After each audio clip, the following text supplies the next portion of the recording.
Across one of the busiest regions in the United States, a destructive wave of flash flooding brought New York City and the surrounding tri-state area to a halt. The relentless rain, powered by unstable warm air colliding with a cold front, overwhelmed both urban infrastructure and emergency services.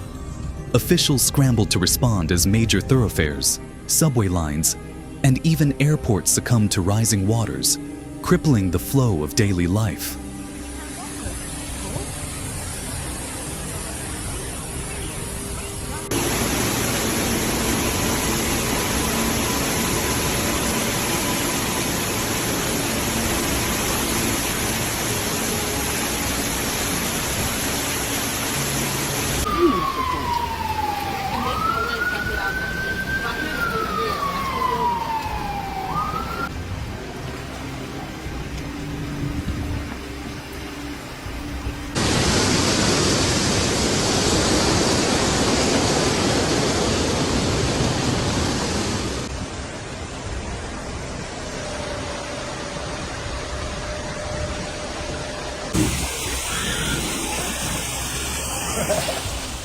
Transportation networks were among the hardest hit. In New York City, major highways like the Long Island Expressway, Island Parkway, and Staten Island Expressway saw water levels rise at an alarming pace. Entire sections of the Clearview Expressway in Queens disappeared beneath floodwaters, stranding cars and trucks alike. Disturbing images circulated online of drivers climbing onto the roofs of their vehicles as murky water surged around them.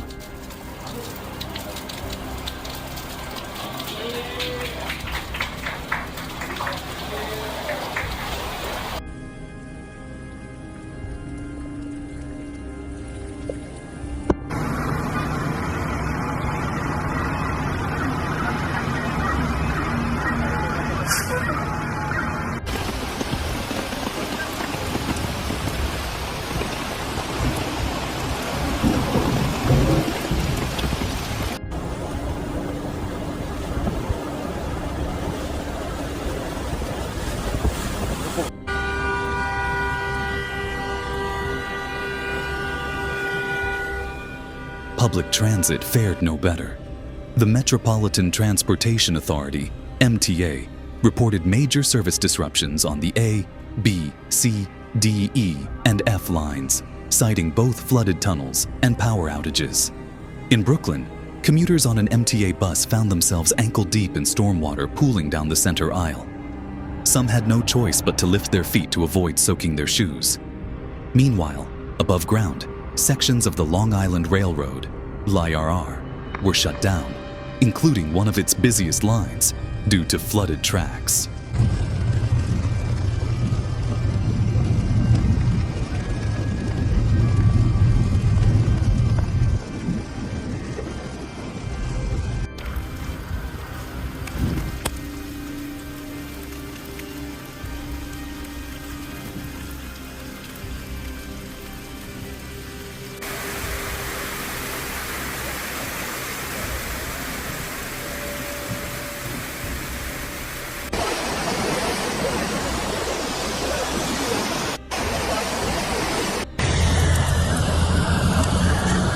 New York Governor Kathy Hochul and Mayor Eric Adams issued a joint emergency declaration, urging all residents to stay home and avoid non-essential travel.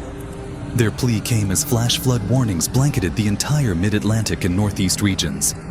Hundreds of weather-related flight delays and cancellations cascaded through the East Coast, hitting airports from LaGuardia and JFK to Baltimore, Washington, and Reagan National. According to FlightAware, nearly half of Southwest Airlines' daily flights were delayed as air travel buckled under the storm's pressure.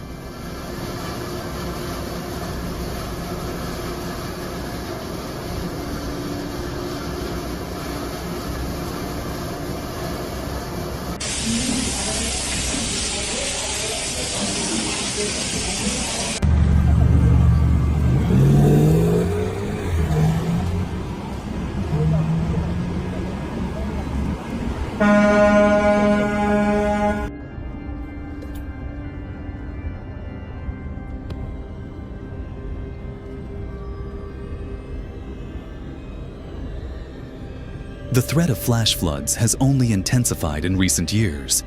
According to the World Meteorological Organization, WMO, urban areas are increasingly prone to severe flooding due to both climate change and poorly updated drainage infrastructure.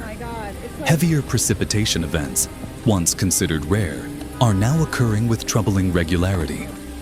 Data from FloodNet NYC, a real-time monitoring platform operated by city agencies and academic institutions, reported that water levels reached 21.3 inches in Staten Island's Catherine Court and Jewett Avenue.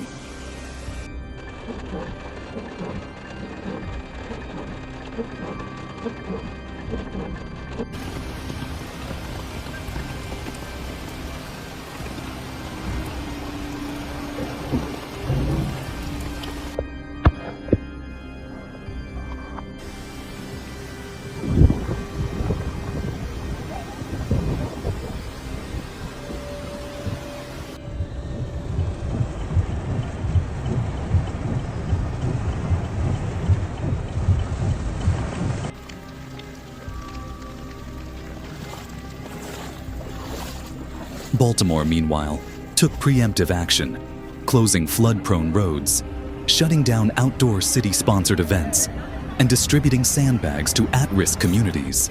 Libraries, pools, and some state buildings were shuttered as a precaution.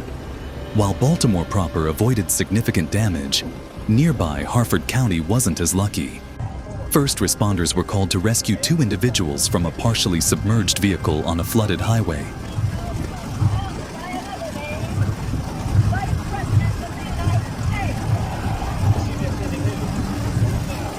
Look at this.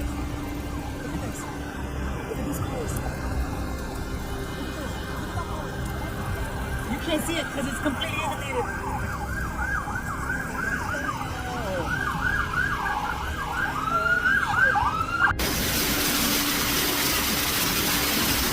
Starting to come in.